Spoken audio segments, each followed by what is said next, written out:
por el otro, por otro link era el de la clase que tengo Colombia 5. Entonces ya estamos acá. Buenos días a todos. ¿Cómo están?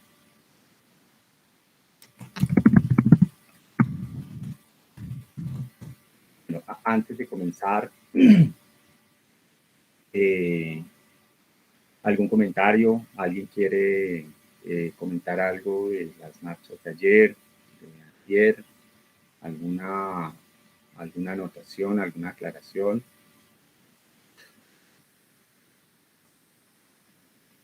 Bien. Listo. Entonces, bueno. Entonces vamos a comenzar un momento como habíamos empezado con el otro grupo hace unos minutos. Permítanme, comparto la pantalla y ya vamos.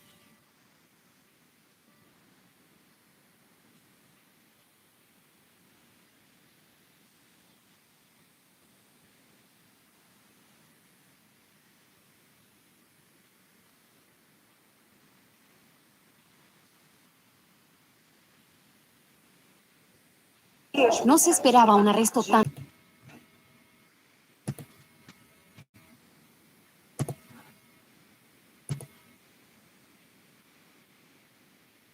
Bien. Buenos días a todos, todas. Este es el... Primero de todo, muchas gracias por estar acá. Por estar a esta hora. Te agradezco mucho. Vamos a hablar de un tema que en la ideología política de los últimos años se cataloga como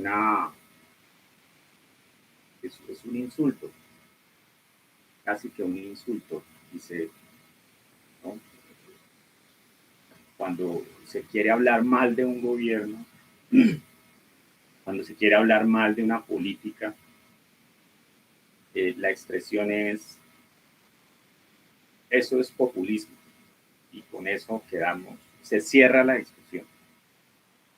Parece que el oyente, el que oye esa expresión como el que la dice, han dicho la verdad final, han concluido, han terminado con el diálogo. Y como que todas las explicaciones quedan dichas y no hay nada más que hacer. Pues cuando eso sucede, lo que estamos dejando por fuera es al pueblo. El pueblo no existe en ese diálogo. Cuando decimos, esos son populismos, y así, con la mano, así, de esta manera, eso es populismo. Ese es un populista. Esa gente populista. Ese profesor que le da por ser populista. Pues esos son negaciones, formas de negar una expresión política. Y un poco la idea que quiero dejarles a todos hoy, que conversemos, me gustaría que conversáramos sobre eso, es que no se trata de una expresión ideológica solamente. Claro, hay ideología ahí, pero es más que eso. Es más que eso y me gusta la... Ah, sí, por favor. Claro que sí, Daniel. Gracias. Espera, ya la pongo. Te agradezco mucho. Entonces es más que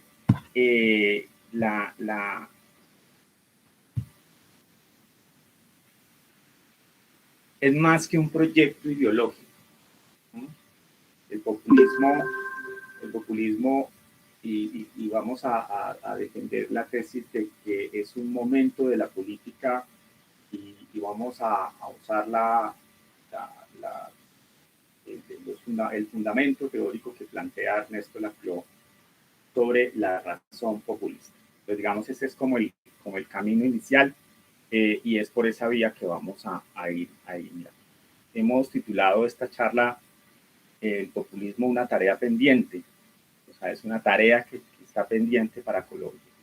Es una tarea que todavía le falta, como que esa materia no la hemos desarrollado en Colombia, sobre todo en el contexto latinoamericano. Esa la hemos dejado ahí y ha habido, como veremos, algunas expresiones, pero todas todavía fallidas. Entonces voy a compartirles la pantalla en este momento.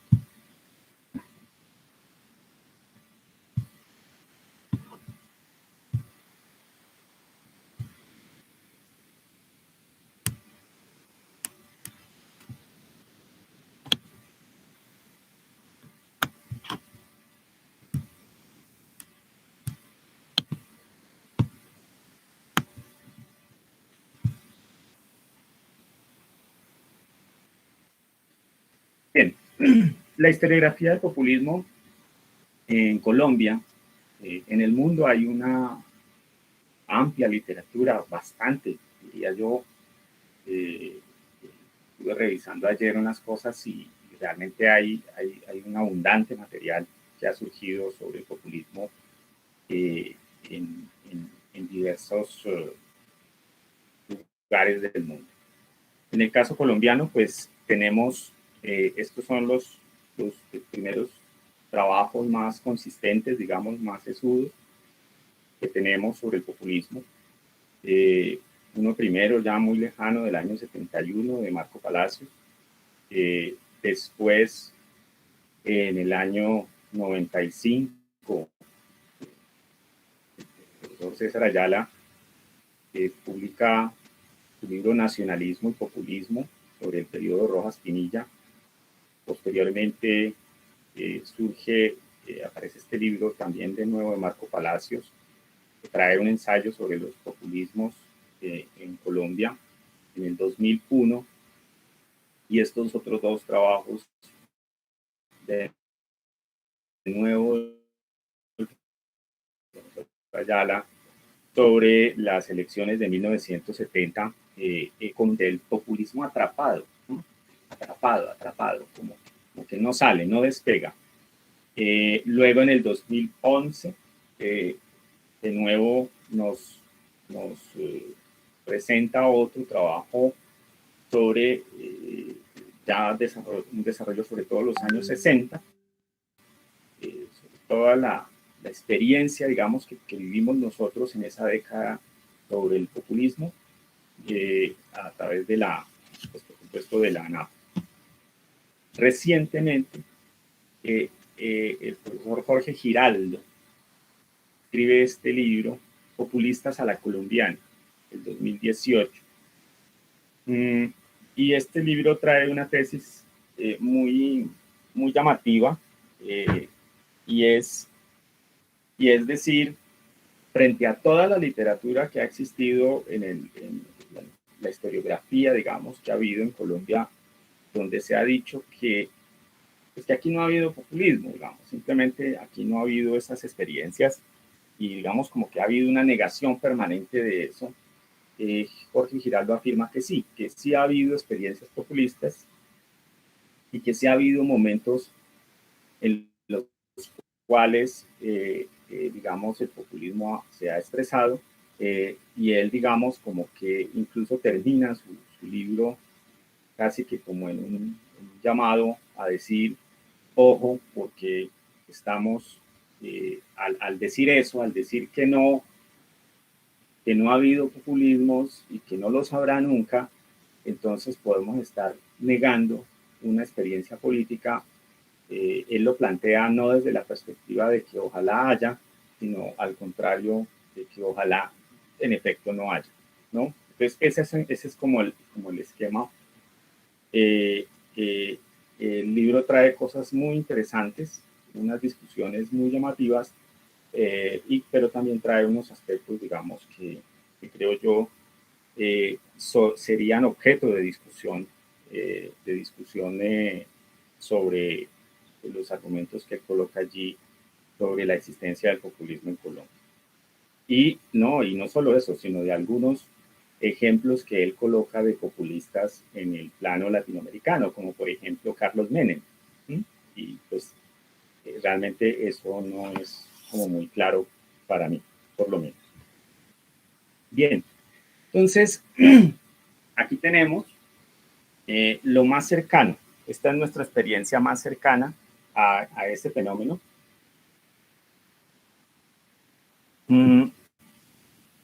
Eh, por supuesto, Jorge Eliezer Gaitán,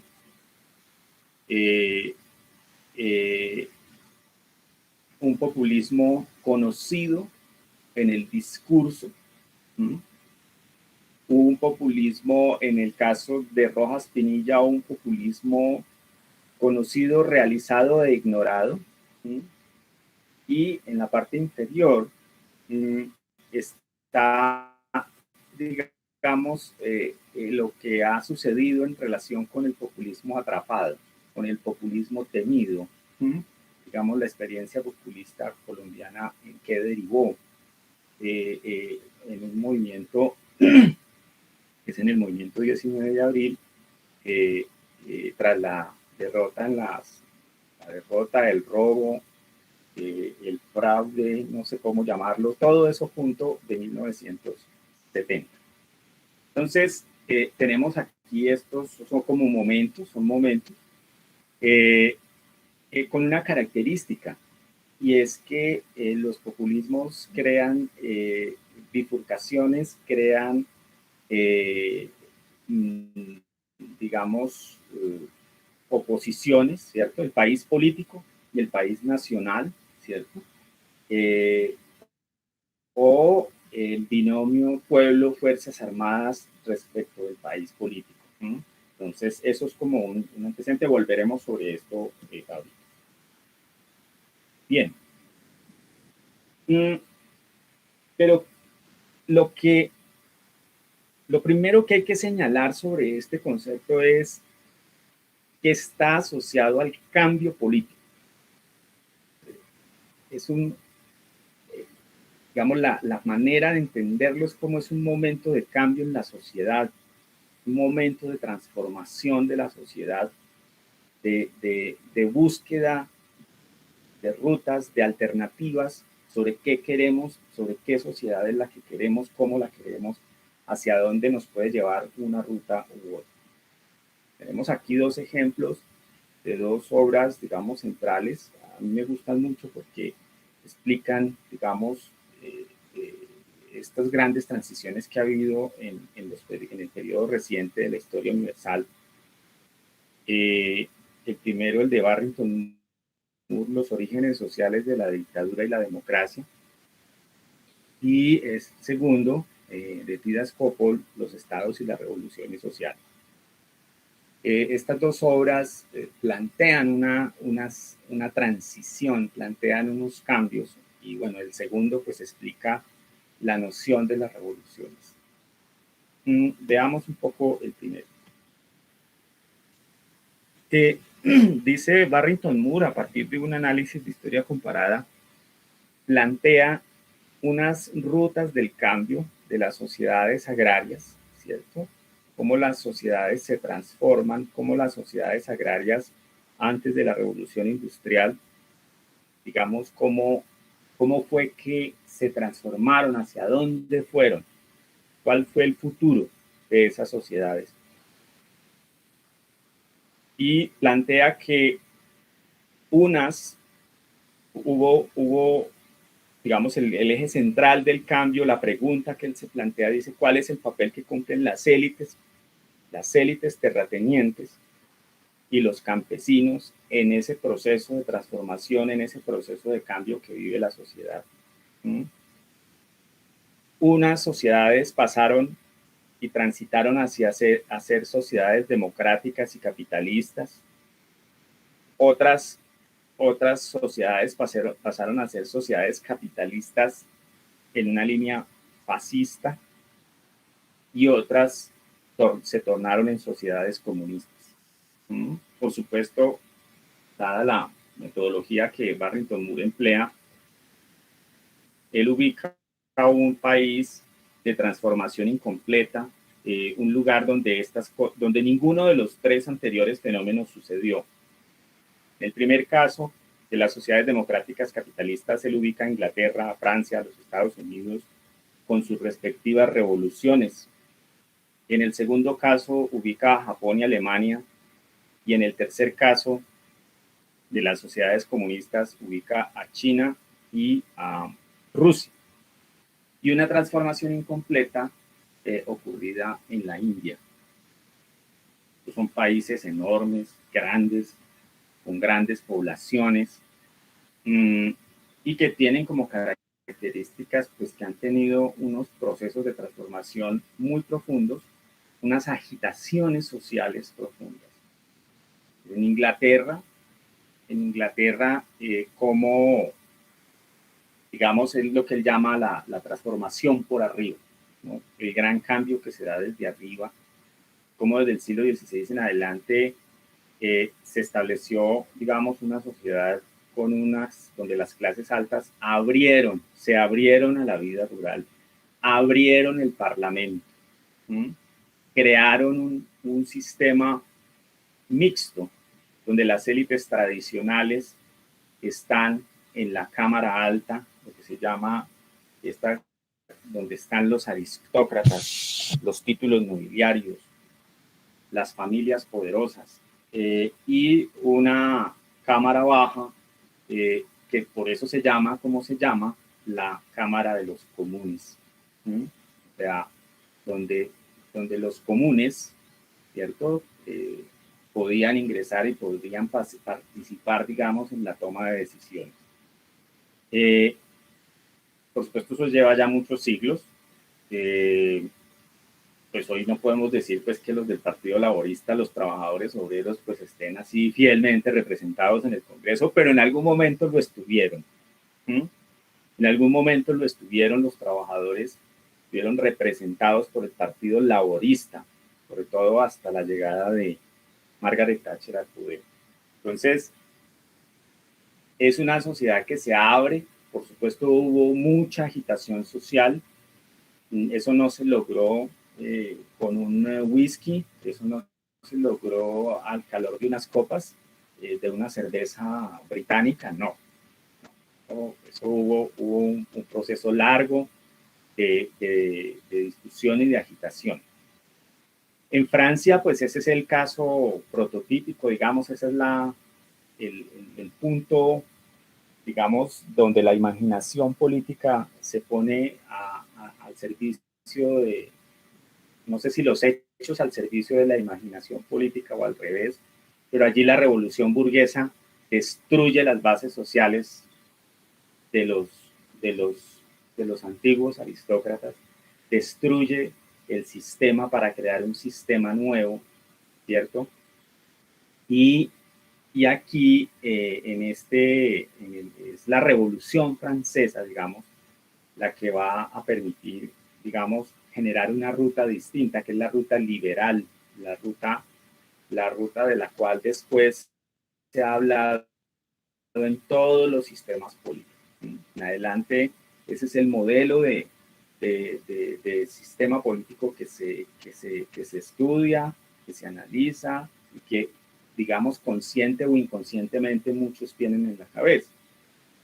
Entonces, pero es la instalación de la burguesía en el poder, con un uso, dice Barrington Moore, un uso, digamos, utilitario, si se quiere, de los campesinos. O sea, los campesinos en efecto participaron del proceso.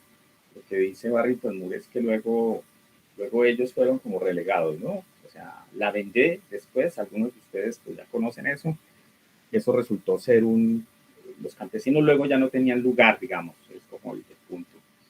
Entonces, pero en su momento ellos participan, ¿cierto? Participan de ese proceso y permite esa sociedad que estaba atrapada en el mundo de los Luises. Los burgueses ya necesitaban una sociedad distinta, una sociedad abierta que les permitiera, digamos, desarrollar el capitalismo de manera profunda. El tercer caso, pues, es el de Estados Unidos. que se sella, digamos, fundamentalmente con la guerra civil en el siglo XIX, los del sur contra los del norte. Ese es un proceso, digamos, Estados Unidos, los del norte no podían avanzar manteniendo una sociedad esclavista en el sur. Era muy difícil que el capitalismo se ampliara. Ahí hay varias versiones, pero un poco la versión de Barrington Moore es, hombre, hay una mano de obra disponible en el sur amplísima, muy grande. Hay un gran espacio para expandir los capitales, para expandir la sociedad, una sociedad más libre, pero también una sociedad más comprometida con el capitalismo. Y viene la guerra y se liberan a los esclavos. Finalmente los esclavos, los del sur, pierden esa batalla. Y eso dice Barrington Moore, crea, digamos, pues el mercado de trabajo pues se amplió de una forma pues enorme, impredecible casi, y permitió pues todo, la expansión norteamericana hacia el sur y del oeste y del este hacia el oeste.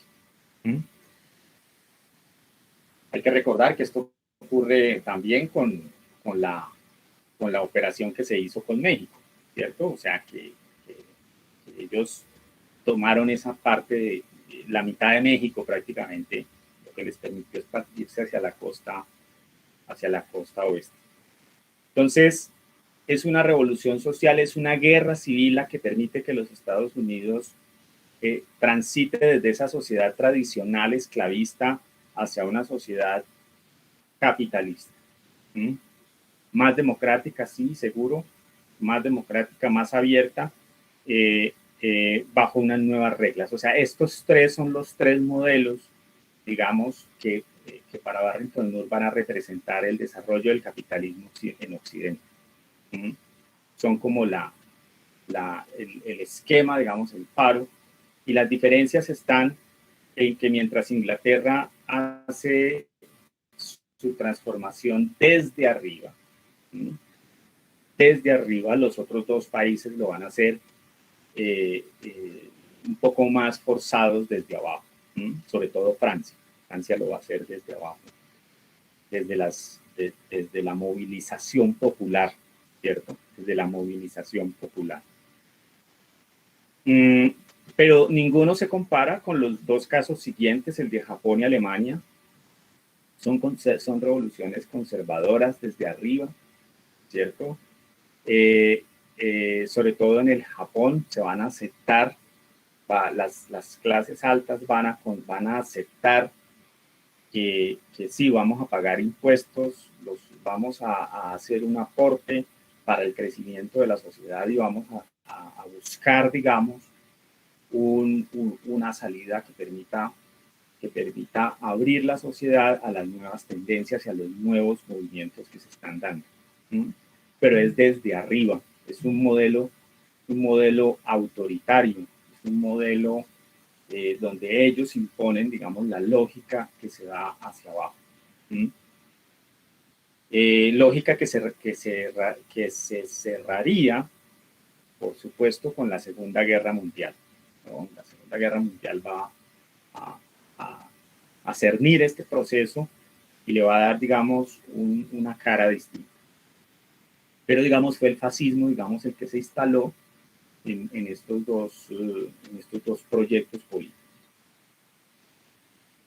Estarían las sociedades comunistas, tanto China como Rusia, la revolución del 17 como la revolución del 48, revoluciones campesinas, proletarias, revoluciones como la rusa, una revolución forjada y fundada en el populismo del siglo XIX, la revolución china, ¿cierto? Recuerden ustedes la gran marcha de Mao, la guerra que se da con Japón y cómo es una revolución donde donde los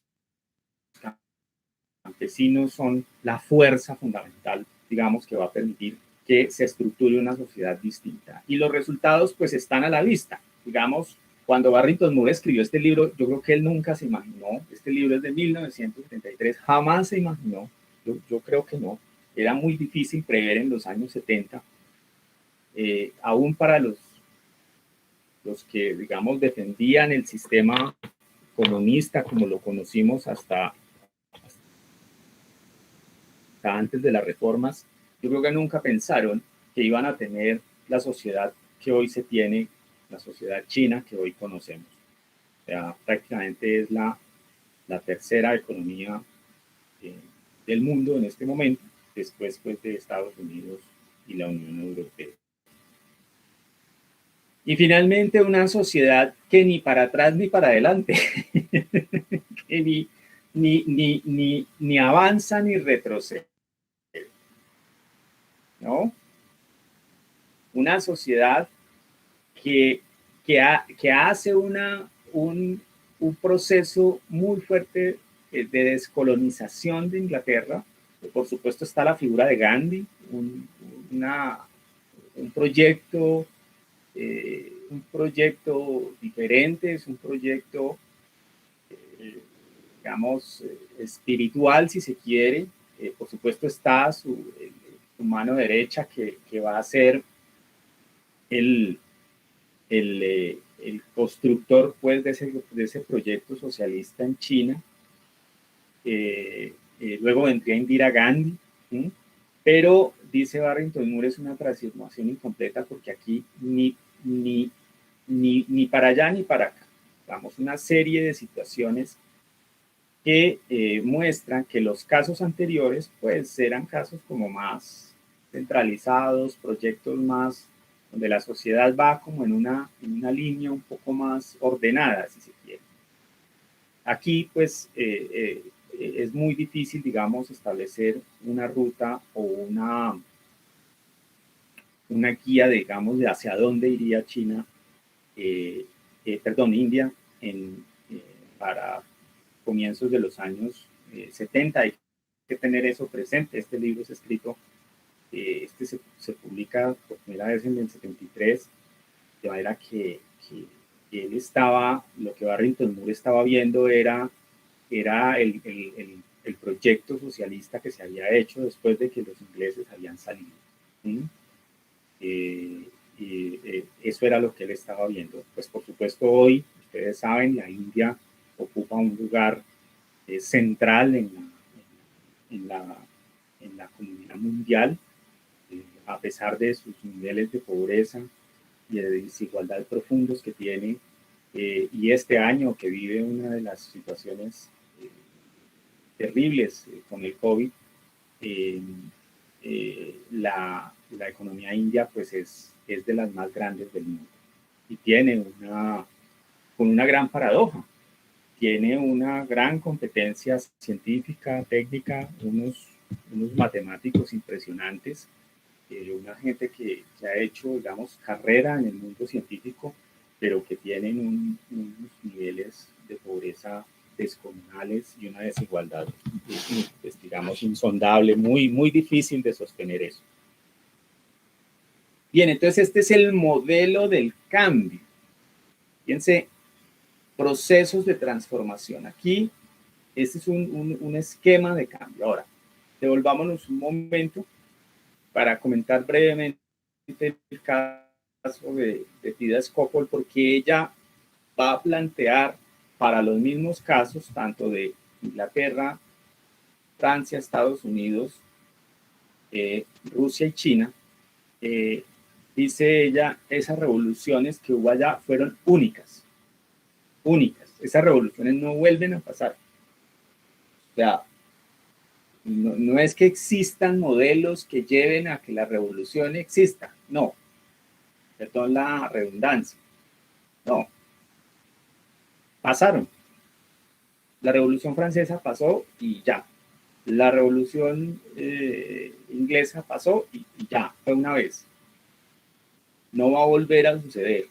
Poco es como Y si pasa algo, será distinto. Algo, si sucede algo, ese algo será algo diferente, será muy distinto. ¿Mm? ¿Qué va a pasar? No lo sabemos, pero será muy diferente. ¿Qué es lo que me interesa que retengamos aquí en este punto? Y es la configuración social que hay antes de ese cambio. ¿Qué es lo que tenemos antes? ¿Qué es lo que hay antes?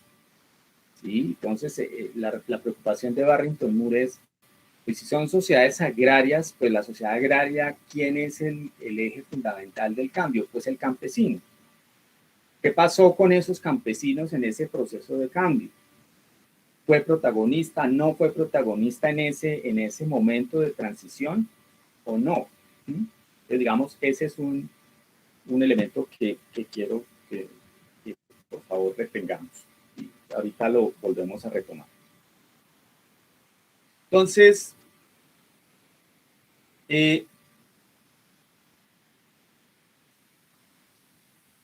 populismo, para construirlo, para ponerlo como una categoría política, ¿cierto? Lo primero es pensar que está en ese punto en el que las sociedades se transforman.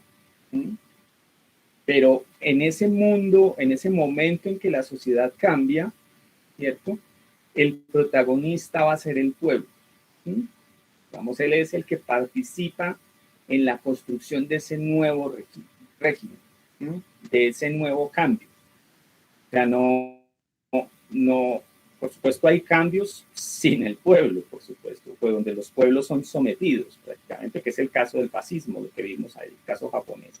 Entonces, es pensar que existen unas formaciones políticas, aquí colocamos unas que son las que hemos conocido, ¿sí? El feudalismo, el capitalismo, el socialismo, las dictaduras, pueden ser otras, ¿no? Pueden ser otras, no necesitamos tener este esquema, pueden ser otras, pero digamos para comprender el tema de cómo son formaciones políticas que cambian, ¿sí? Y donde el actor fundamental son las masas populares.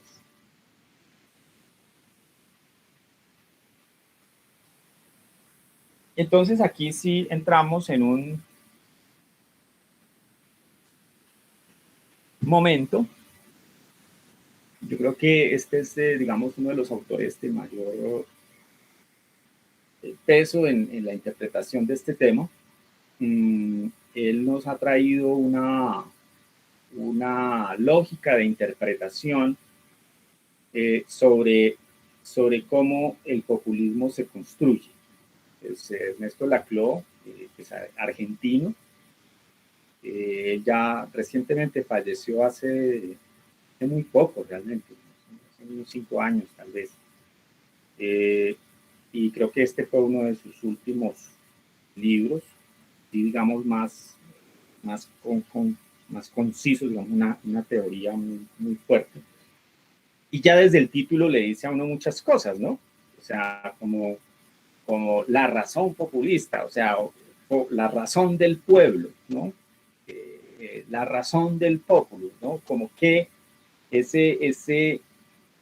establecer una categoría, así como el liberalismo, como el socialismo, como el conservatismo, como el positivismo, entonces hablamos del populismo.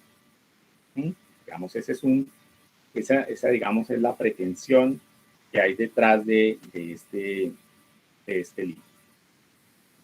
Entonces, lo primero es que no son las clases altas, no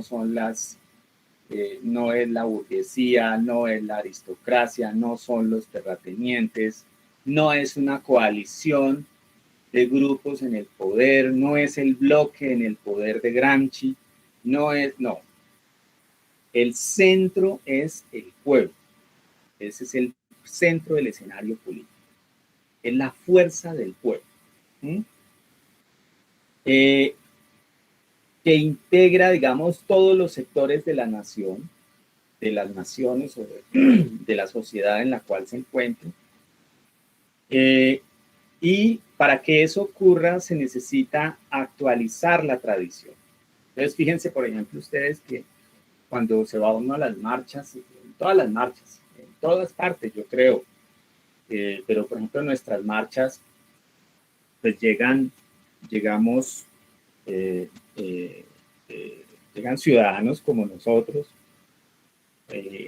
pero también están los ciudadanos indígenas, por ejemplo, que llegan con sus colores, sus vestimentas, sus banderas, los feministas, ¿no? Las feministas, están los estudiantes, están los trabajadores, ¿sí?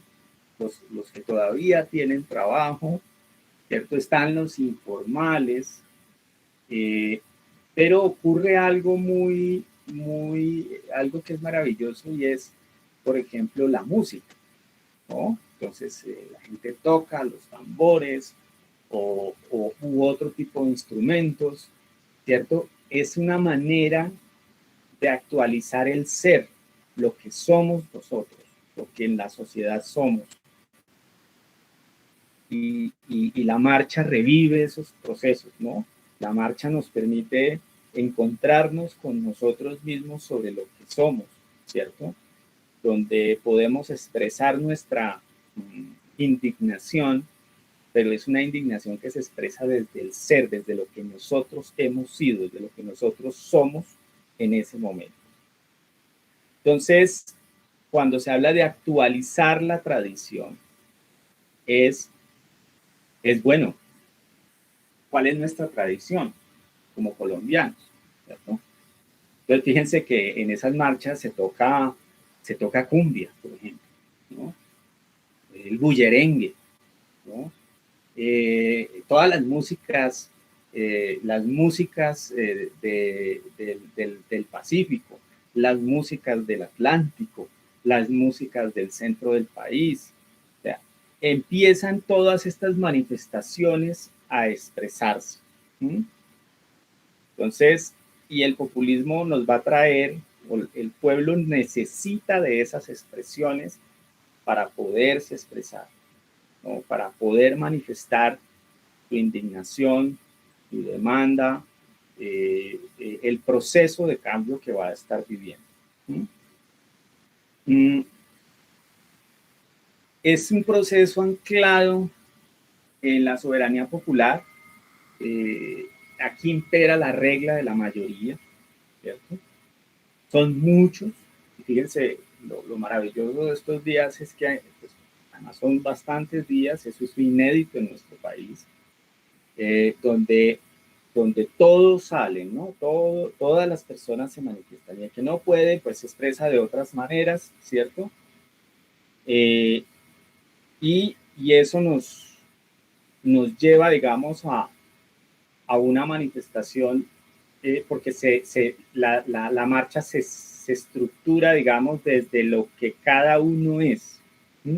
Son distintas expresiones que se centralizan en un momento de cambio. Bien, estos otros dos aspectos, los dos aspectos finales que están aquí, luego ya los miramos. Pero volvamos a esa primera expresión, a esa primera noción de lo que llamamos al comienzo,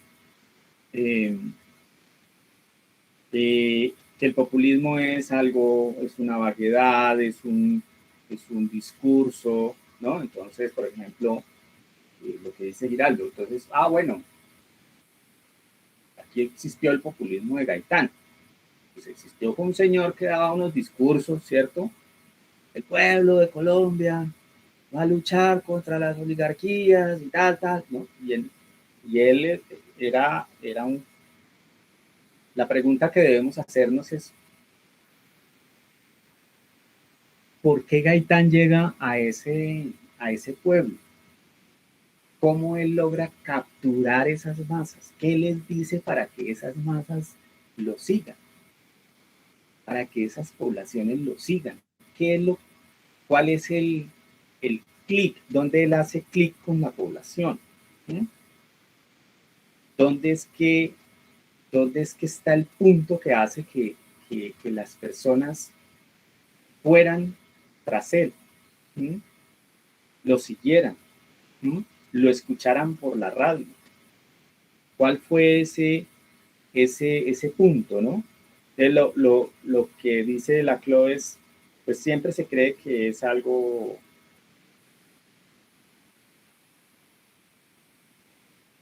Sí, sí, Nicole, claro, puede ser eso, exactamente, que no pertenece, exacto, ese es un punto interesante, no pertenece a la oligarquía, no está comprometido con ella, pero además la critica, ¿no? O sea, lleva un mensaje que se acomoda a los parámetros populares, ¿sí? Lo que la gente piensa alrededor de un fogón, ¿sí? En la cocina, lo que la gente piensa en el día a día, en el trabajo, ¿no? Y de pronto alguien lo conecta, ¿no? Y le dice, sí, eso es lo que pasa, ¿no?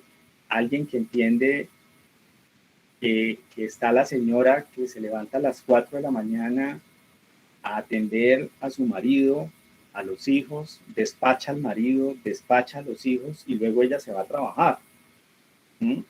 Y les deja el almuerzo hecho. Y por la noche entonces la señora llega y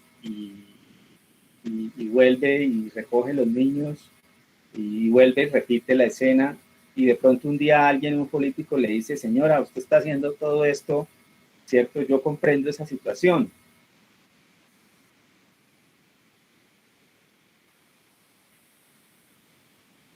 Sí, sí, Juan José, ese es otro elemento clave. Sí, sí, claro, a Gaitán se le decía el indio, ¿no? De manera despectiva además, ¿no? El indio ese hasta allá echando un discurso, ¿sí?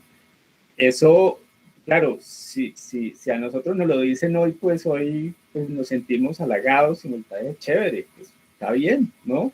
Pero en ese momento era una ofensa, ¿no? Entonces sí,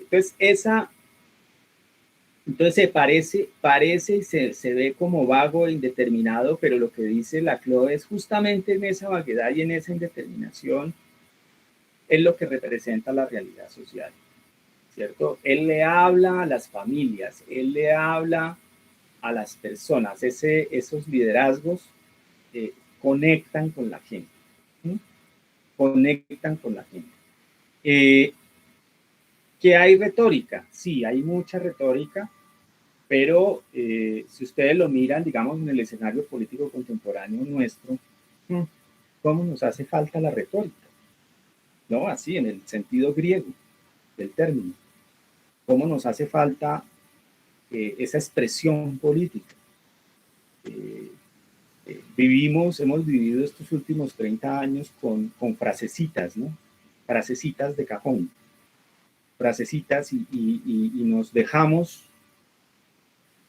o muchos se dejan capturar por esas frasecitas, ¿no? El castrochavismo, ¿no? El comunismo, las pequeñas frases, ¿no? Las expresiones, esas expresiones que tratan de capturar y capturan a mucha gente. ¿Mm? Eso, la paz con legalidad, exactamente, ese tipo, pero ¿qué nos dicen esas frases? Pues dicen muchas cosas, por supuesto dicen muchas cosas porque son unos actos de habla, pero también en ese caso son muchas las cosas que ocultan, ¿no? Y no lo que verdaderamente quieren expresar. Entonces, sí se requiere, digamos, en esta fase del populismo, el liderazgo del populismo garantiza, o no garantiza, sino también se expresa a través de una amplia retórica, ¿sí? Y digamos, Gaitán, por ejemplo, nos recuerda ese orador, ¿no? Que llama a las masas, que las convoca, que habla con ellas, que se conecta con ellas y que tiene un hilo conductor, ¿no? Que va desde las necesidades de las personas a esa expresión política que está expresando ese líder y que busca llegar, digamos, conectar con la gente y llevarla, digamos, hacia un punto. ¿Mm? Entonces, la Clono señala, dice, bueno, pues necesitamos de esa retórica, ¿cierto? O sea, criticar al populismo por retórico, pues eso no tiene mucho sentido, porque es que esa es la esencia del populismo. El populismo necesita de eso, necesita de esa retórica para la construcción de la idea del pueblo. Y entonces aquí aparece, ya vimos entonces el primer punto, hemos hablado del pueblo, pero todavía no sabemos qué es eso. O sea, ¿eso qué es? ¿Cómo se estructura? ¿Qué es el pueblo? Pues la gente, no somos todos nosotros, pero todos nosotros somos muy distintos. ¿Sí? Tenemos intereses distintos, metas distintas, ¿no? Entonces, fíjense todo lo que ha aparecido en estos días con lo del paro. Ay, sí, el presidente llamó a los miembros del comité del paro, pero los miembros del comité del paro no representan a los marchantes. Porque es que los marchantes son distintos, eso es otra gente, eso funcionan de otra manera, y entonces allá no aparecen los marchantes. Todas esas expresiones las hemos visto estos días, y tanto para descalificar, sobre todo para descalificar, ¿no? Los medios han sido muy sagaces en eso, ¿no? Muy sagaces en eso. Pero es que así es la política, así es que se manifiesta. Eso no lo podemos evitar. ¿Sí? Esa diversidad no se puede evitar. En la versión de construir este concepto del populismo como concepto de la política, Laclau trae a la discusión a Sigmund Freud, lo pone en el centro del debate, en relación con el texto que se llama Psicología de las Masas y Análisis del Yo. O sea, él lo pone en el centro por lo siguiente, porque dice, hay un líder, ojalá en el futuro, y ya lo vimos con Dilma en el Brasil, lideresas que funcionan bajo la lógica del padre, ¿no? Entonces, como que hay una identificación entre el líder y esas masas populares. Hay una conexión entre las dos partes. ¿Mm? Lo que veíamos ahora, la escena que vimos ahora al inicio es Lula en el momento en que le han declarado, pues Moro lo ha declarado culpable y ha ordenado que sea encarcelado. Que sea encarcelado. Esa es la última escena, esa es la escena que aparece aquí con este documental. Ese día que Lula previo a que él se le dé ese juicio, se declare que él es culpable, que tiene que pasar 12 años en la cárcel, él se fue a vivir, a dormir unos días, digamos, en el sindicato, ¿no? Allá donde él había salido, sí, donde ha hecho su política toda la vida. Y él se quedó allí durmiendo, y cuando ya ordenaron pues que tenía que trasladarse para la cárcel, todas las personas, todos los obreros, la gente, mucha gente rodeó la casa y no lo dejó salir. Digamos, era tal la congregación de gente alrededor de él que no querían dejarlo salir. Hubo un carro que él intentó salir en un automóvil y no fue posible. Se bajó del carro, quiso irse por otra puerta, tampoco se pudo, hasta que finalmente él decide salir a pie. Porque nadie quería, o por lo menos ese pueblo que lo había elegido a él 2 veces, pues no querían que él se fuera. ¿Cómo lo iban a encarcelar? Pero pues lo encarcelaron.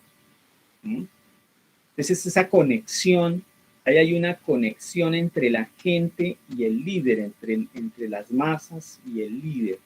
Se establece una conexión, una cualidad común, una cualidad común que lo lleva casi a la idea a la noción de que el líder es el padre, es el padre. Y aquí entonces esa identificación se generan como ciertos rasgos identitarios, ¿no? Ciertos rasgos que el pueblo identifica con esa persona. Y esa persona, digamos, actúa en consecuencia, ¿cierto? Me parece muy significativo eso que les acabo de contar, como por ejemplo en el caso de Lula, él no sale, después se va a subir en una camioneta, por supuesto, porque iba muy lejos, para poder salir, pero él lo hace ya en un punto donde él ha tenido que caminar, él sale caminando porque él dice, si no puedo, si no, él realmente no puede ir a cumplir con la orden que se ha dado de ir a prisión. ¿Qué tenemos acá? Este árbol, pues, que hemos hecho acá, por supuesto la construcción de la CLO es mucho más compleja, está llena, pues, de muchos detalles, pero en esencia veíamos, para las personas que han estado en las sesiones del curso de Colombia 5, veíamos en sesiones anteriores cómo los partidos políticos existen como un mecanismo de mediación de las demandas populares, en general de las demandas sociales, no populares, de las demandas de la sociedad. Eso incluye, por supuesto, a las élites, y la manera de agregar las preferencias, ¿cierto? Es a través del partido. El partido entonces recoge eso y el partido tramita a través del Congreso, digamos, esas demandas, las demandas, digamos, de los sectores sociales en el Parlamento. Se tramitan en el Parlamento a través de los partidos. Ese, digamos, es un enfoque liberal, muy digamos, pensemos en el caso norteamericano, ¿cierto? Entonces, a partir de los demócratas o a partir de los republicanos, se tramitan todas las demandas que la sociedad requiere, sean de los negros, sean de los inmigrantes, sean de las clases medias norteamericanas, sean de las élites norteamericanas, todos tramitan sus demandas ante el Congreso y la Presidencia de la República a través de los dos partidos. Que si eso es bueno o malo, pues la verdad no sabemos, tendríamos que estar allá, pero uno desde el análisis político, uno piensa que es una forma como ellos resuelven eso. ¿Es óptima? No necesariamente.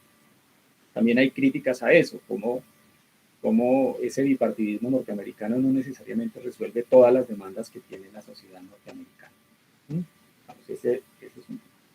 ¿Qué pasa con el populismo? En el marco del populismo, aquí no hay partido. Puede funcionar con un partido, como en el caso de Brasil, muy estructurado, muy formado, como puede que no. Pero el centro del populismo requiere de un liderazgo, de un líder, ¿cierto? Que recoge las demandas, las distintas demandas de la sociedad, que son esas flechas que van de abajo hacia arriba. Que son las demandas de los jóvenes, las demandas de los estudiantes, las demandas de los indígenas, las demandas de los informales, las demandas de los trabajadores. Por ejemplo, hagamos aquí un pare en este monólogo. Hagamos aquí una pequeña ronda, por ejemplo. ¿Sabemos nosotros cuáles son las demandas de los indígenas? En este momento que estamos, en estos días.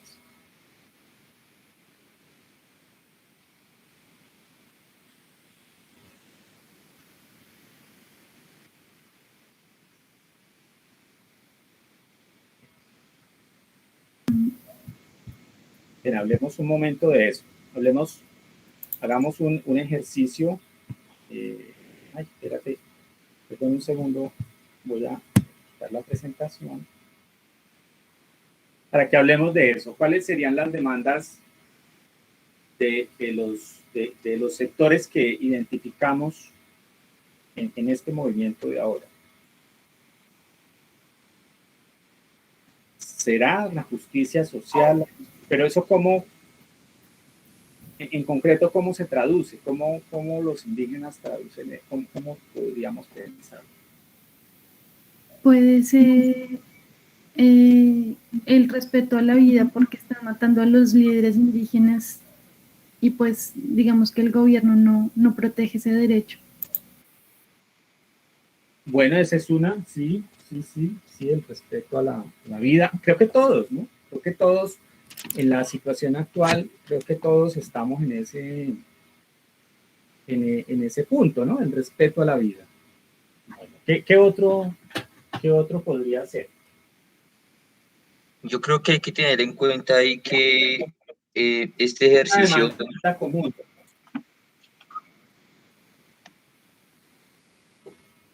Señor.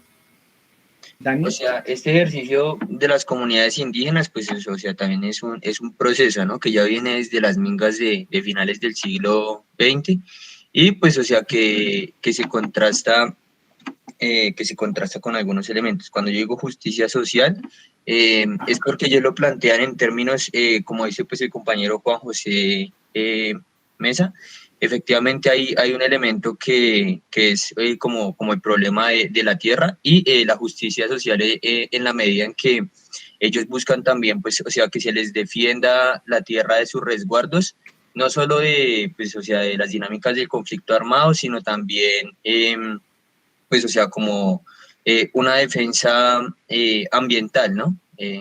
Porque precisamente ellos se oponen, pues, como un poco al modelo de desarrollo extractivista, ¿no? Entonces, es eso, por una parte. Y por otra parte, pues, o sea, un hecho que es constante es la democracia indígena, porque ellos aún así, pues desde la Constitución del 91 vienen pues como buscando que se les amplíe un poco la representación política en diferentes escenarios. Y pues el elemento también de que ellos básicamente están apoyando pues que se cumplan algunos elementos del acuerdo de paz, porque pues o sea, dentro del primer punto de la reforma rural integral, pues también pues o sea, como que toman algunas banderas precisamente pues para que se les devuelva partes de sus territorios, ¿no? Exacto. Entonces acá hay un tema hay un tema de la restitución, ¿no?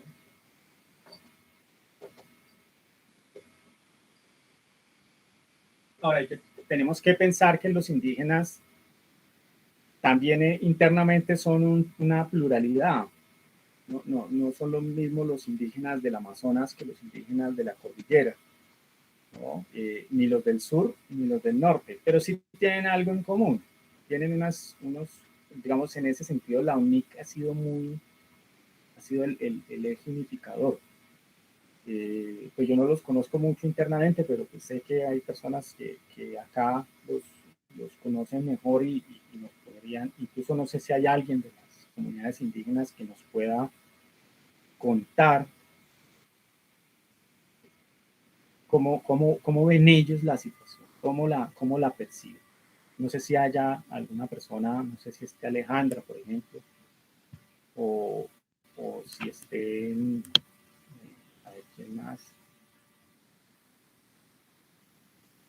Sería chévere que nos pudieran contar si saben algo.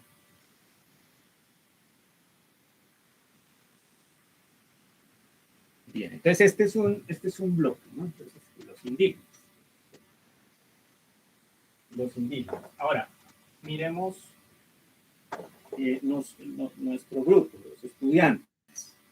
Entonces, ¿cuál es la demanda que tenemos?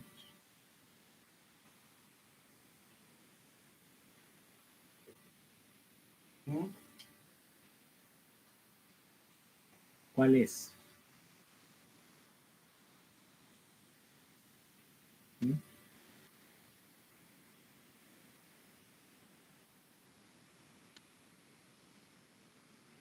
Yo creo que la principal es educación pública y gratuita para todos. Exacto.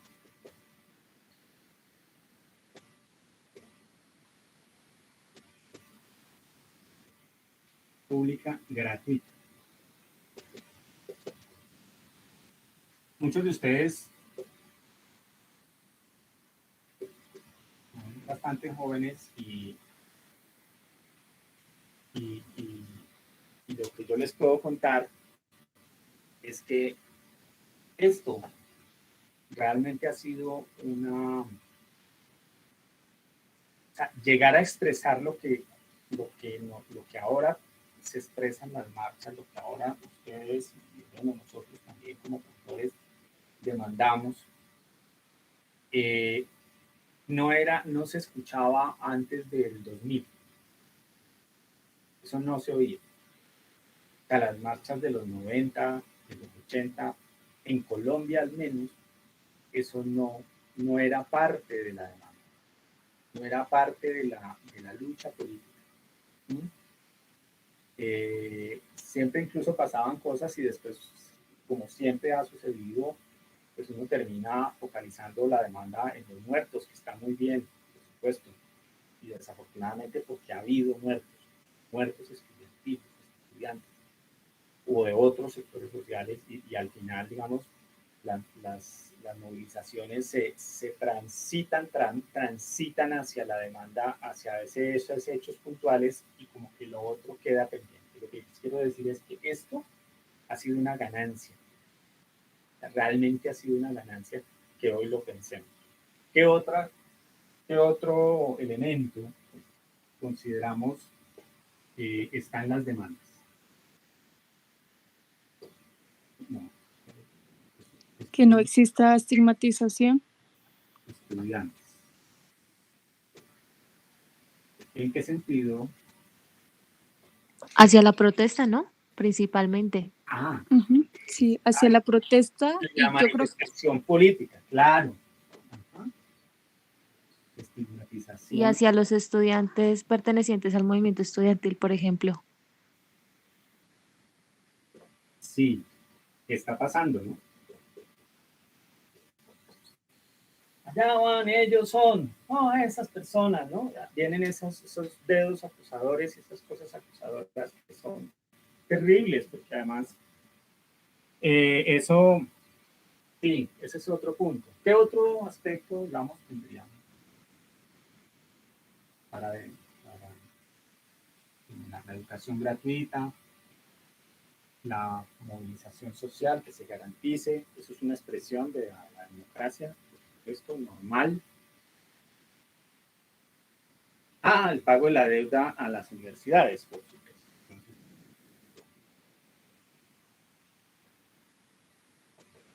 Pago de la deuda histórica a las universidades. Sí.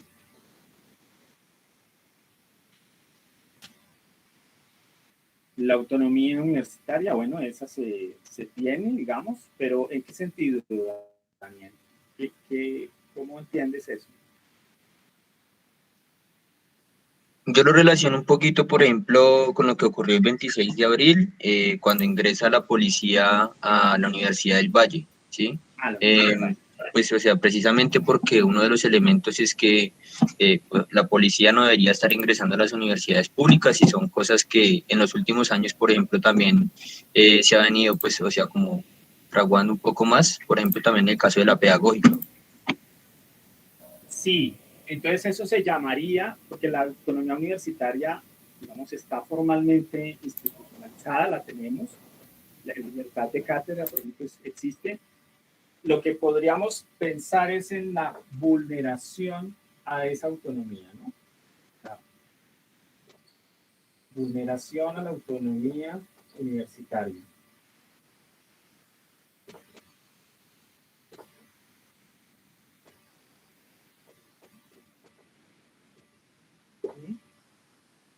Fíjense, ya va 1, 2, 3, 4. Algo más en relación con el sector de los estudiantes. Profe, hay algo con la financiación que siempre se ha pedido y es con la modificación a la ley 30 y en cuanto a los recursos del Estado, ¿no? Que pues, ahí se estipulan los presupuestos y eso pues siempre se ha pedido que se cambie. Entonces, 5 es más presupuesto para la educación superior. Profe, Sí, o sea, no sé, yo también estaba pensando como que si bien el movimiento estudiantil siempre ha estado muy marcado por la presencia de las universidades públicas, es evidente que cada vez más las universidades privadas también participan como del fenómeno, ¿no? O sea, yo he visto que desde el paro del 2018 es mayor la presencia de las universidades privadas y tengo entendido que las reclamaciones de los estudiantes de universidades privadas suelen ser relacionadas como al costo de matrícula, ¿no? Hablo de que cada vez se aumenta y digamos que se heredan las deudas del ICETEX, a los problemas de financiación también para las universidades privadas. exactamente. Buen punto ese, porque esa es digamos, la educación superior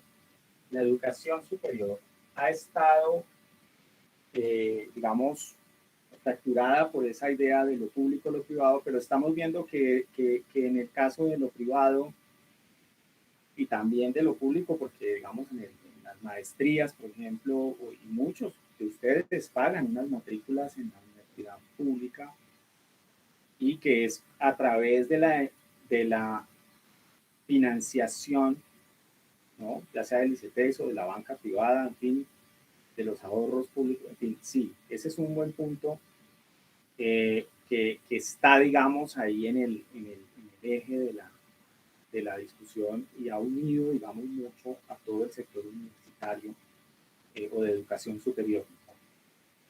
Claro, el problema del ICETEX está más cupos para educación. La educación como un derecho fundamental, sí, es un derecho. Pues la Constitución dice que hay un derecho fundamental a la educación. No sé si la educación superior, no, hasta allá no llega, pero llega hasta la educación básica y media. Eso sí está establecido como un derecho fundamental. Pero la educación superior no sobraría, digamos, que tuviera esa característica. Alguien allá, Oscar, ha hablado del cumplimiento de los acuerdos de paz. Entonces, ese lo vamos a poner aquí como que ese es un punto que todos los sectores en principio lo comparten, ¿cierto? Fíjense que ese es un punto de intermedio, ¿no? Entonces, ese es el cumplimiento de los acuerdos.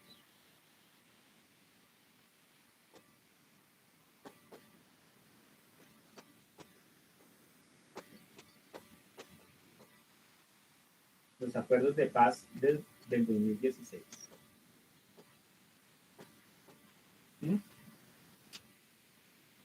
Y esa puede ser una demanda transversal para todos, ¿no? Tanto para los indígenas, tanto para los estudiantes, para los trabajadores asalariados, los trabajadores informales, para toda la sociedad.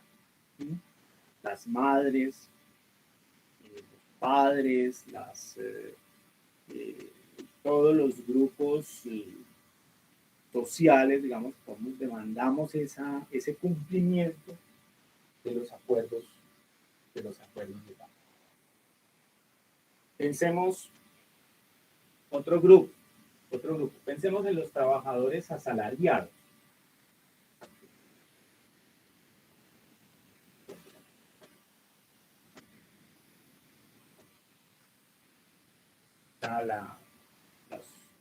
Los trabajadores que están sindicalizados. Juan José pone acá el mejoramiento del sistema de salud. Claro, ese es un punto que puede ir acá. ¿Cierto? Fíjense que a todos nos pega eso. Y en este caso de la pandemia, pues, mejoramiento, sistema de salud.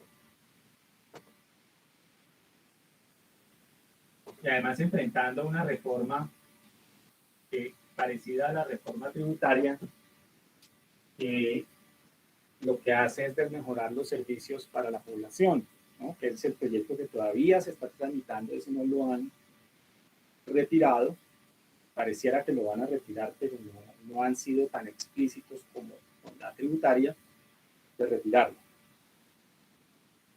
Miremos un tercer sector, un tercer grupo. Fíjense, aquí ya estamos haciendo el plan de la mesa de negociación, ¿cierto? El plan de la mesa de negociación. Bueno, ellos ya lo saben, pero nosotros vamos a reflexionar acá sobre eso.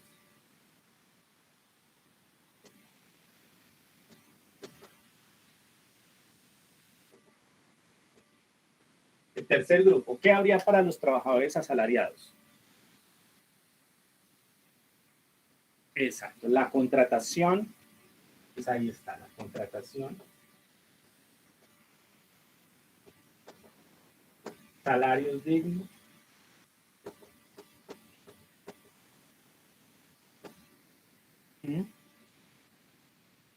Aumento, ¿no? Aumento del salario. Aumento del salario.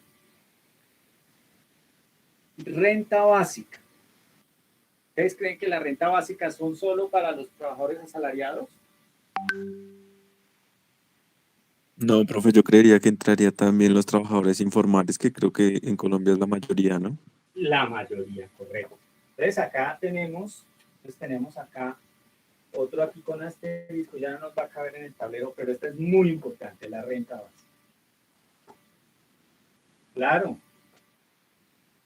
Claro, toda la informalidad de las ciudades de Colombia, ¿no? En Cali, en Medellín, en Barranquilla, en Cartagena, en Bogotá, en Pasto, en Bucaramanga, toda la gente trabajando en la calle, en los andenes, vendiendo jugos, café, tinto, empanadas, tantas cosas que hay en el mercado informal, ¿no? Todo prácticamente se consigue en el mercado informal. Que bajen los años a las pensiones.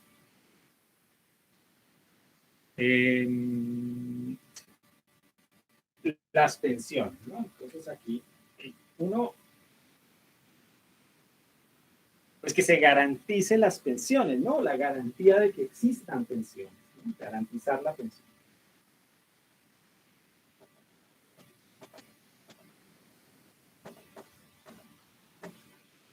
Garantizar la pensión. Bien. Entonces, fíjense que aquí ya vamos identificando unas demandas específicas por grupos específicos, pero ya tenemos acá unas que son que le pegan a todos, que están en el plan para todos. O sea, todos necesitamos la renta básica. ¿Sí? Tanto los asalariados que pueden quedar en desempleo, y muchos han quedado en desempleo en el último año, ¿cierto? Solucionar el problema de la tercerización laboral, correcto.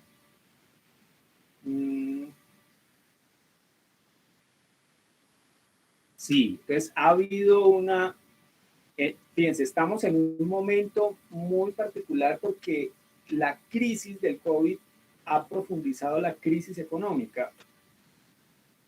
De manera que se necesita que ahí haya la renta básica tendría que recoger a todas las personas que se quedaron desempleadas, a todas las personas que eran y siguen siendo pobres, a los que se han empobrecido con el proceso. ¿Sí? O sea, el hecho de, pues eso de, ¿cómo fue el anuncio del presidente?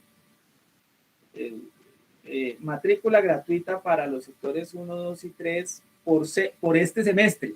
O sea, ya en el 2022, nada. O sea, eso es un chiste. Resulta que se necesita la renta básica para los que se quedaron desempleados, sobre todo muchas mujeres, muchas familias donde las mujeres históricamente han sido la fuerza vital de la sociedad colombiana.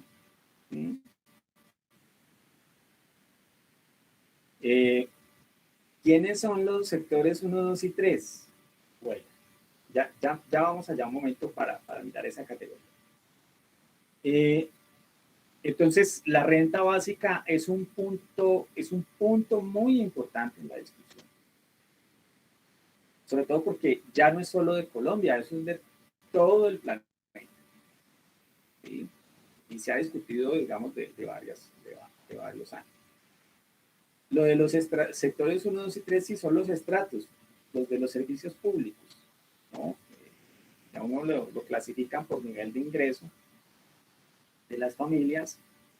Lo que se hace ahora es que se sectorizan los estratos por áreas geográficas, establece por áreas geográficas. Entonces hay el estrato 1, del 1 hasta el 6. Sí. Pero ahí tenía una pregunta en el sentido de que, pues sí, se está como, yo tengo entendido que sí, la estratificación es digamos, por ingreso, pero tengo entendido que hay una propuesta del DNP para reestructurar otra vez, digamos, el sistema de estratificación. Entonces no sé cómo, digamos, esto afectaría esas propuestas que se están haciendo. Por supuesto. Eso es la que van a afectar. Por supuesto que seguramente no están pensando en incluir, ¿cierto? Por supuesto, están elevando el estrato. Y si ustedes revisan las declaraciones del viceministro de Hacienda, que ahora es el ministro de Comercio Exterior, hace unos días, cuando hablaba que las personas que ganaban 2 millones de pesos mensuales, ¿no? Que eso, si se los gana, que eso ya era una persona de clase media. Pues un poco como desconectado de las demandas de la sociedad. O sea, porque uno se gane 2 millones de pesos no es de clase media, olvídese. Eso, primero que se los gane, eso ya es una fortuna. Es una fortuna. Y segundo, si se los gana, pues eso no lo hace de clase media. El hecho de que pueda tener un ahorro para comprarse una moto, pues eso no lo hace de clase media. Entonces, lo que tú dices es cierto. Ojo con la reclasificación de los estratos, porque entonces ellos van a tender ¿no? Eso se van a riendo, correcto, Florán, se van a riendo en servicios públicos, se van esas cosas. Entonces por ejemplo, ¿qué pretendía el proyecto de reforma tributaria?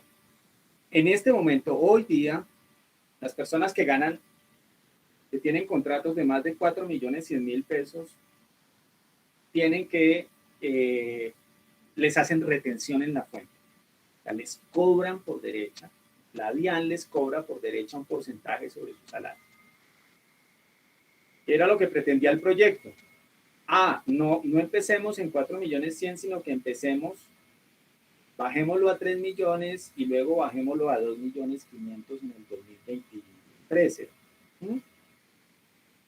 Pues eso es un asalto, digamos, al bolsillo de los colombianos. 25, Andrés, 25 billones. Profe, y de pronto Sí. volviendo, digamos, a la cuestión de las reclamaciones estudiantiles y tocando el tema de la reforma, era pues que la reforma quería hacer generación de política de Estado, ¿no? Que esa es como la pelea vieja con que venía con un Serpilo paga lo mismo, pues ahorita que se llama generación E, la reforma también quería hacer la política de Estado, y eso también fue algo que tocó muy personalmente el movimiento estudiantil. Claro, pues la negociación que hizo Juan Manuel Santos, eso fue el programa que estableció Gina Parodi, la ministra de Educación en ese momento. Esos son subsidios a la demanda. Tal vez alguien ya vio, no sé. Por ahí en el Facebook yo puse una tablita del gasto, cómo ha evolucionado el gasto del 2015 al 2020 en educación, y pues lo único que ha crecido es esa cuenta, la cuenta que va para subsidios a la demanda.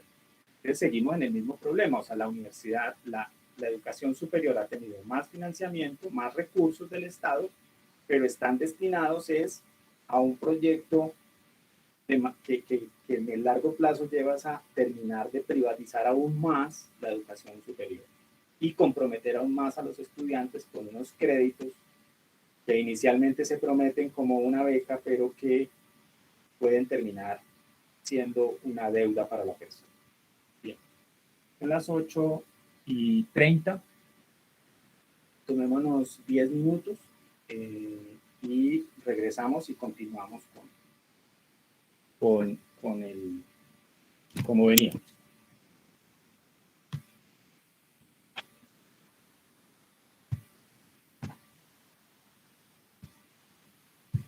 Listo. Listo, ya continuamos. Voy a detener acá.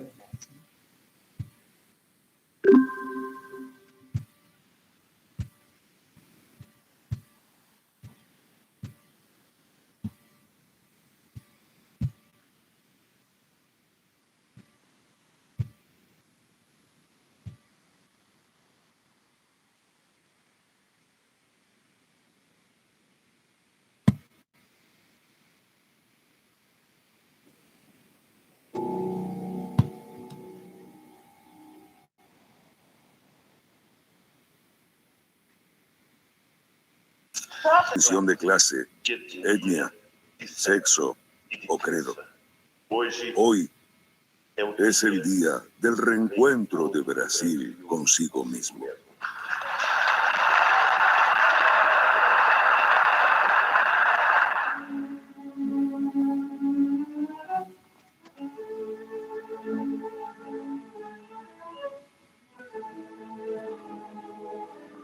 Miren cuánto tiempo le toma atravesar el Congreso.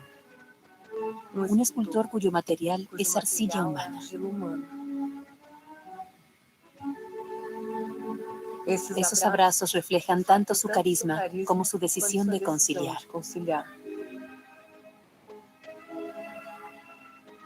Elegido con el 61% de los votos, todavía tiene un problema.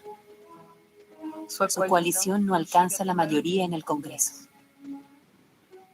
En poco tiempo estalla el mensalao, en el que se acusa a su partido de comprar votos para aprobar proyectos.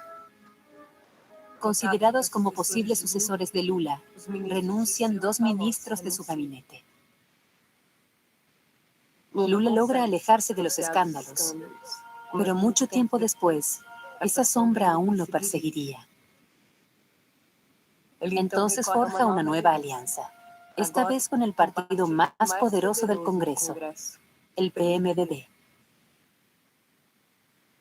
Yo voté a Lula con la esperanza de que reformase éticamente el sistema político. Pero allí estaba, repitiendo prácticas que siempre había criticado y formando alianzas con la vieja oligarquía brasileña. Pero al mismo tiempo, veía a 20 millones de personas que salían de la pobreza. El programa creado por el gobierno, Bolsa Familia, daba unos $30 por mes a cada una de las familias más pobres de Brasil. Se triplicó el número de negros en las universidades. La tasa de desempleo llegó al menor índice de la historia. Mientras se propaga la crisis de 2008, Brasil pasa de ser 13ª a la 7ª economía del mundo.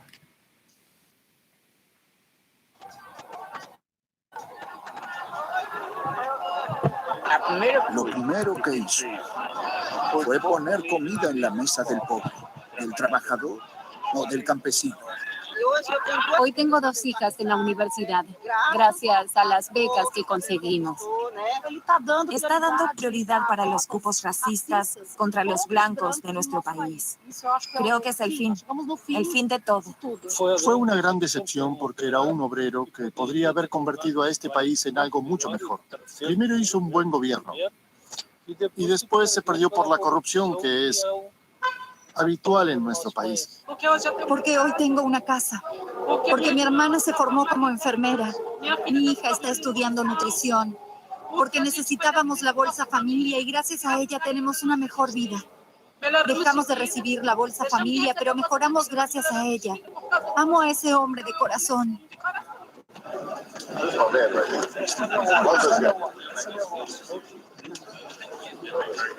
The most popular politician on earth.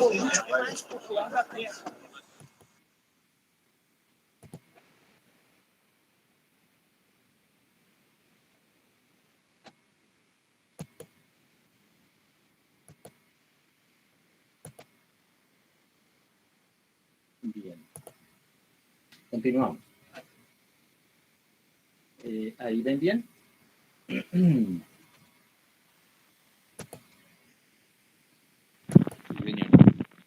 Sí, listo, gracias. Bien, entonces sí vamos en las demandas, o sea, las demandas de los distintos sectores sociales ya no se canalizan por el partido, sino a través de un líder, un liderazgo carismático. Giraldo niega esa posibilidad, pero a mí me parece que sí, que el carisma aquí es muy importante, esa conexión que tiene el líder con las masas, con las personas, ¿no? El abrazo, esa calidez, esa sensación, ese sentimiento de unidad, de que se entienden los problemas de las personas, ¿cierto? Entonces se genera una comunicación entre ese líder y las distintas demandas que hay en la sociedad, que como podemos ver, esas demandas pueden ser infinitas, pueden ser muchas, ¿cierto? Ustedes han visto en los medios de comunicación oficiales. Ay,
acaba de... Bolsonaro é norte, Bolsonaro é nordeste. Mais 17, mais 17. Bolsonaro é sul, é sudeste, centro-oeste.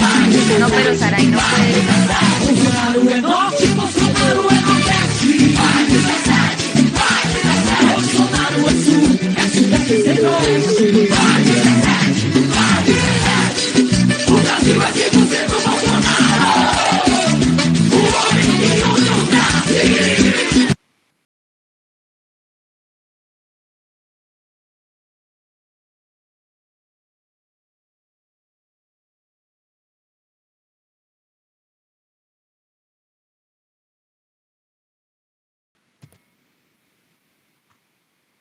Uf. Gracias, Saray. Muchas gracias. No, por supuesto. Bueno, sí, no ha pasado nada.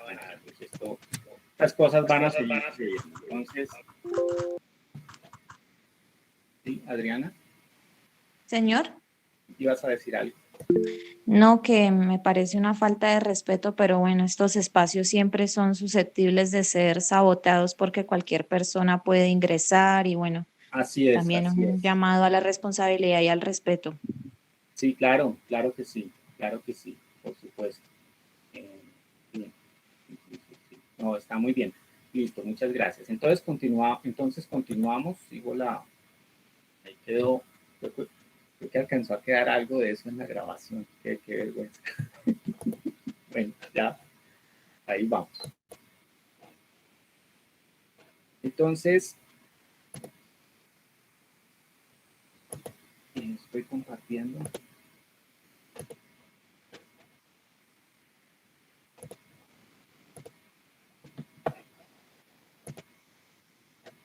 Bien. Entonces decíamos que hay muchas demandas de distintos sectores de la sociedad y el líder logra conectar todas esas demandas, sumarlas, agregarlas, porque él las va a recoger y es en ese sentido, dice Laclau, que se va a generar la construcción del pueblo. ¿Qué pueblo es ese? Entonces ahí hay una, pero eso se logra a través de la comunicación directa que hay entre esos sectores sociales y ese líder político. ¿Qué ha pasado en la historia del siglo XX? La historia del siglo XX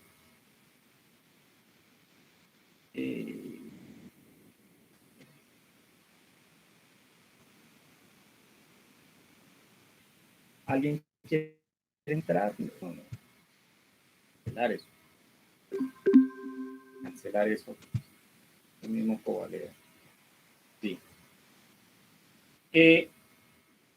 Entonces veíamos que Rusia va a ser, digamos, el populismo ruso va a ser un elemento importante en la historia política del siglo XX. ¿Por qué? Porque el populismo ruso que se desarrolló en el siglo XIX a la sombra o en el marco de las transformaciones que se dieron en la Rusia de los zares, el proyecto de industrialización que se dio después de 1870 en Rusia dio origen a los obreros rusos y a un grupo de trabajadores que empezaron a discutir el problema de sus condiciones laborales y de mayor libertad política en la sociedad rusa. Posteriormente, ya en el proceso del proyecto de la revolución, ya incluso después de que la revolución ocurre, Lenin va a decir: la revolución rusa fue posible gracias a los populistas rusos, al grupo de esos populistas rusos. Muchos de ellos habían sido militares. Sucede que con la invasión, digamos, que se había producido con el intento de invasión de Napoleón a Rusia,